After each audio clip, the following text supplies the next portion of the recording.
we already discussed that what will be the efficiency of the Brayton cycle, and we already discussed what will be the formulas of work done by the or work produced by the turbine, work required by the compressor in detail, right? Now let us talk about a small topic, that is the combustion chamber, the analysis of the combustion chamber. Suppose this is a combustion chamber, just pay attention. Suppose this is a combustion chamber, right, in which heat is added to the gas or heat is added to the cycle, right? This is a combustion chamber.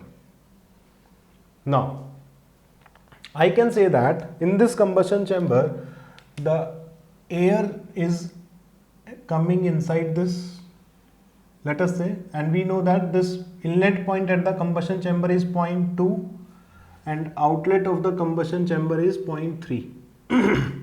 Outlet of the combustion chamber is 0.3, right? Some heat is added. Now just pay attention. At the inlet we have the mass flow rate of air. At the inlet the air is coming, some air is coming to the inlet of the combustion chamber. Suppose its specific heat is Cp into A. Cpa is specific heat of the air.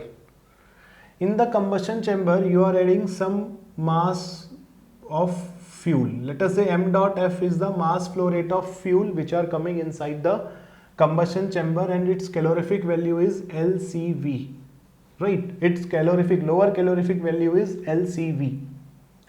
Now after they interact with each other, when the heat is supplied to the air, then at the outlet we have mass flow rate of gas. At the outlet we have gas. Remember, at the outlet of the combustion chamber we have gas, and let us say here the Cp of gas is given Cpg. So in the turbine, and we have gas in the turbine, which fluid is flowing is gas, right? Suppose here the temperature is T3 and here the temperature is T2. Here the temperature is T2, right? So we can say that in the open cycle gas turbine, if this is an open cycle gas turbine, then we can say combustion chamber is used to raise the enthalpy of the gas. We have to raise the enthalpy from H2 to H3. We have to give some heat to the cycle or to heat to the air, right? So we can say that from here, if I write the energy balance equation, if I write here, then we can say, if I write the energy balance equation, then I can say heat released by the fuel,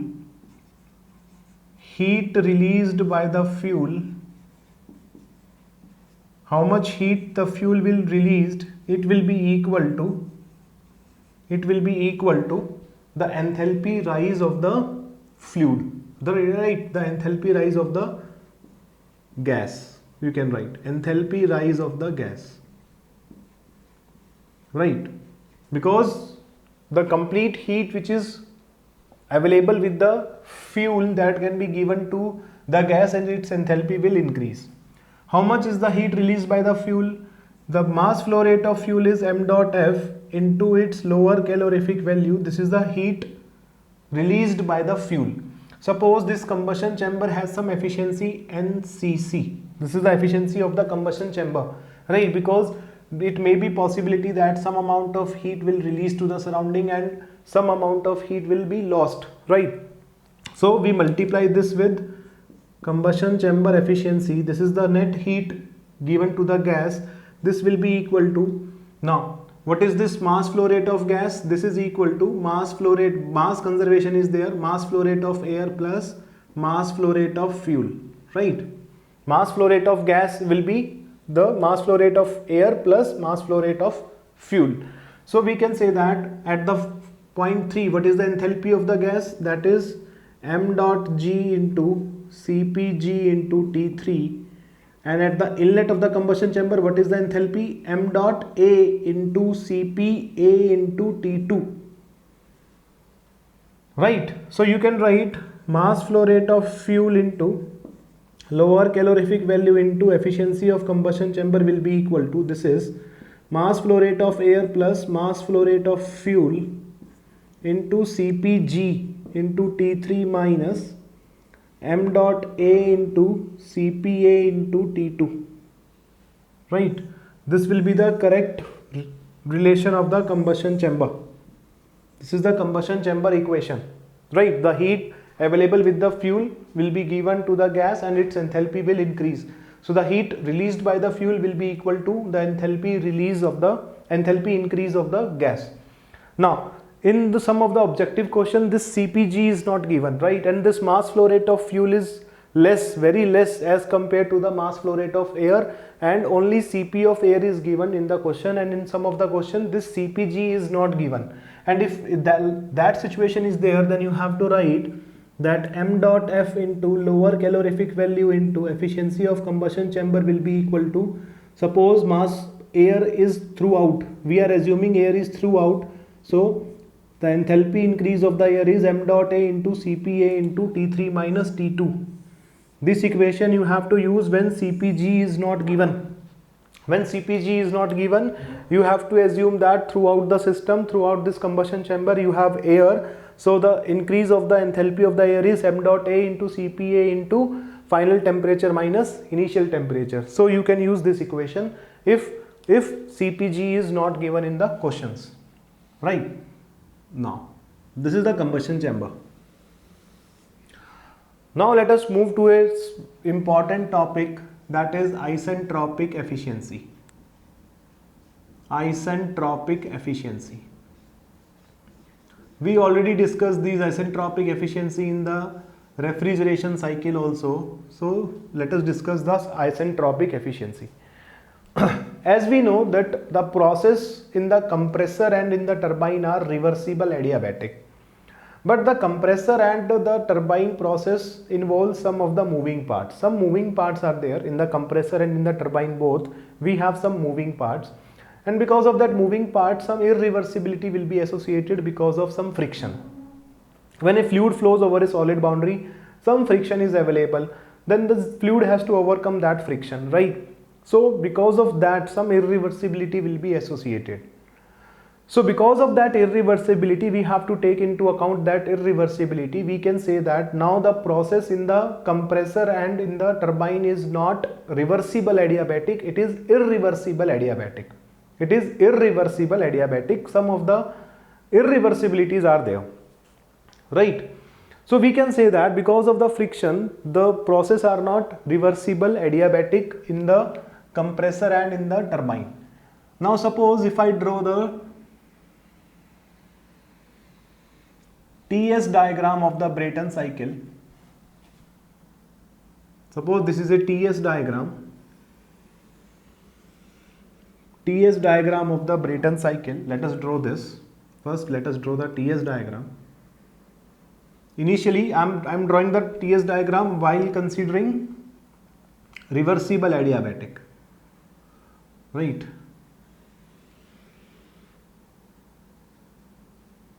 This is the reverse isentropic expansion, heat rejection. Right. Now, just pay attention. This is the process 1. This is point 1. This is point 2. This is point 3. This is point 4 and so on. Now, if irreversibilities are associated, because of some irreversibility, the process in the compressor and in the turbine is not reversible adiabatic, it is irreversible adiabatic. Now, if you see from here that if the process is irreversible adiabatic, then this will not be a straight line, right? This will not be a straight line because isentropic process is only having the entropy constant. Irreversible adiabatic process do not have a constant entropy. Now this process will either go in this direction or in this direction, right? You can represent 1 to 2 in this direction also and in this direction also. Now where we have to show the actual process, this is the ideal cycle. Now we are talking about the actual process, what is actually going on in the process, right? In the actual cycle, if we talk about that, because of the irreversibility, you know that the entropy of an adiabatic process is either constant or it will increase, right? The entropy of a adiabatic process will not decrease in any condition, right? You know this. So the entropy will increase always, and also you know that because of the irreversibility, some of the entropy generation is there, so the entropy will increase, right? Because in an adiabatic process, if the process is reversible, its entropy will remain constant. If it is irreversible, its entropy will increase. So from 1 to 2, entropy will increase, and entropy is increasing in this direction. So we can say that now the process in the compressor will be this one. For the same pressure ratio, 2 dash. For the same pressure ratio we want same. This is P1 is equal to constant, and this is P2 is equal to constant. Pressure ratio we want same, right? So for the same pressure ratio, if you see from here, for the same pressure ratio, now because of the irreversibility, the work required by the compressor is more in actual case than in the ideal case. Why? Because now the compressor has to overcome that friction. Some of the work which you are giving to the compressor, that work is used to overcome the friction, overcome the frictional losses. So we can say that in that scenario, the work required by the compressor is more in actual case than the work required in the ideal case. So this ratio, if I write for the compression process, if I write the isentropic efficiency, right? Now what is the work required by compressor in the ideal condition? That will be equal to H2 minus H1 when the process is reversible adiabatic. But work required by the compressor in the actual process when irreversibilities are there, this will be equal to H2 dash minus H1. This will be equal to H2 dash minus H1. And you can if you draw this curve on the HS diagram, then you can very easily get this point that this H2 dash minus H1 will be more than this H2 minus H1. This will be more than this H2 minus H1. So the isentropic of efficiency can be written as, isentropic efficiency for compressor can be written as, because ideal work is less than the actual work which you have to give. I already told you that friction will be acting against your will, right? In the compressor process, we always want that we have to supply the minimum work to the compressor, because we are giving it from the external, right? But because of friction, because of irreversibility, the work required by the compressor will be more. So isentropic efficiency of compressor is work required in the ideal case divided by work required in the actual case. Work required in the actual case. So you can write the isentropic efficiency of the compressor will be equal to H2 minus H1 divided by H2 dash minus H1. This is the isentropic efficiency of compressor, right? This is the isentropic efficiency of compressor, H2 minus H1 divided by H2 dash minus H1. And we showed this process with the dotted line because this is a irreversible adiabatic. Process is still adiabatic, but this is irreversible adiabatic, right? So this is the thing. Now if we talk about the expansion process or in the turbine initially or ideally the process will be reversible adiabatic, but now because of some friction, because of the friction of the moving parts, this process is irreversible adiabatic and the entropy will increase, so process will go in this direction. Suppose this is a constant pressure line, P2 is equal to constant, this is a P1 is equal to constant, this is a constant pressure line. So now the process in the turbine will be like this. In the same pressure ratio, the process will be like this. Let us say this is 0.4 dash. Now this is 0.4 dash. So we can say that actually work done by the turbine in ideal case. First of all, let us discuss about ideal case. When it is reversible adiabatic, this will be H3 minus H4. But work done by the turbine or produced by the turbine in actual cycle will be equal to H3 minus H4 dash, right? And you get this point that the work produced by the turbine, some amount of that work will be used to overcome the friction. So the net work which a turbine can produce will decrease because of the irreversibility. In the turbine, we always want that the work which we get will be maximum, but because of irreversibility, that work will reduce. So from here you can easily say that the work done by the turbine in ideal cycle, ideal process, will be more than work done by the turbine in the actual cycle. So the efficiency of the isentropic efficiency of the turbine is your actual work which is less than the ideal work. So because efficiency can never be greater than 1, so we will write these like this, because in the turbine actual process will give you less work than the ideal process. So this is the isentropic efficiency of the turbine, that is just reverse of the isentropic efficiency of compressor. So you can write isentropic efficiency of turbine will be equal to what is actual work, H3 minus H4 dash, divided by ideal work is H3 minus H4. And if it is given as an ideal gas if given, then you can write in the form of temperatures also, right? But we will write this formula only so that it will be more clear to you. So these are the isentropic efficiencies of compressor and isentropic efficiencies of the turbine, right? So this thing you just remember. Now we will say that while solving the question, we will see that how the adiabatic relations are valid for the process 1 to 2 and 1 to 2 dash. I'll explain this while we are solving the question. I'll not dealing here, right? Some of the points I need to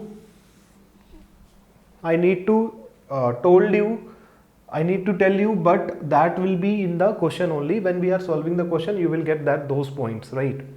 Because students are making mistake while calculating this temperature T2 dash and T4 dash. Students are generally making mistakes, so we'll try to find it with the help of some examples. Now some of the concept we need to know that can be asked. One thing is back work ratio. Generally they will ask this in the gate, what is the back work ratio? Back work ratio can be written by this RBW, that is the back work ratio. Back work ratio will be equal to negative work upon positive work. Negative work upon positive work. Negative work means work required by the compressor, and positive work means work done by the turbine. So this is the back work ratio. This is the back work ratio. Work of compressor work upon turbine work is known as back work ratio. Generally you need to know for the gas turbine power plant. For gas turbine power plant, this is around 40 to 60%. And for the steam turbine, these are some data which will be helpful in the engineering services point of view. For the steam turbine, this will be around 1 to 2%. Because in that case, negative work is very less in the steam power plant. We'll see how. Right, because there we have liquid and there we have pump, so that work is less, so that ratio will be less. Next, they may ask you one other term that is known as work ratio. One is, this is back work ratio and this is work ratio, RW. Work ratio is RW. Work ratio will be equal to, RW will be equal to, you need to know this, RW will be equal to the net work produced by the cycle divided by the turbine work. How much is the net work? WT minus WC is the net work divided by WT. This is the back work, this is the work ratio. So this will be equal to 1 minus WC by WT. What is WC by WT is back work ratio. So work ratio will be equal to 1 minus back work ratio. Right, work ratio will be equal to 1 minus back work ratio. Right, this thing you need to calculate. Right, in some of the question in the gate they can ask directly what is the back work ratio and what is the work ratio for a given cycle. So you can find it from here. So these are some of the important topics which you need to know. What is the isentropic efficiency, how you can solve for combustion chamber, and what is the back work ratio and work ratio.